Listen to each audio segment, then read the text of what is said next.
فتح مکہ میں ہمیں بہت خوبصورت سبق ملتا ہے، جہاں تفرقات کو ختم کر دیا گیا، جہاں ذات پات کو ختم کر دیا گیا، مساوات کا درس دیا گیا اور چھوٹے اور بڑے کا فرق ختم کر کے فقط اس کو بلند جانا گیا کہ جو اللہ کی نظر میں معتبر ہے، وہ جو اللہ کے زیادہ قریب ہے، تقوی کا معیار وہ رکھا۔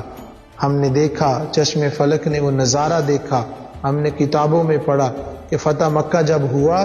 تو اسی گلی بازاروں میں جہاں حضرت سیدنا بلال حبشی کو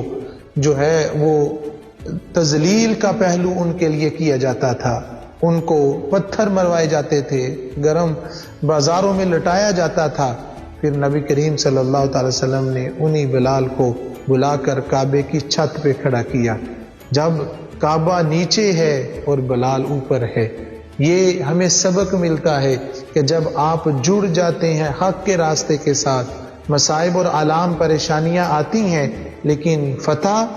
اور کامیابی اسی کی ہوتی ہے جو اس راستے پہ رہتا ہے، جو اس راستے پہ گامزن رہتا ہے، تو پھر ہی مکہ فتح ہوتا ہے۔ ہماری زندگی میں بھی کئی غزوات، کئی جنگیں اور کئی معرکے جاری ہیں۔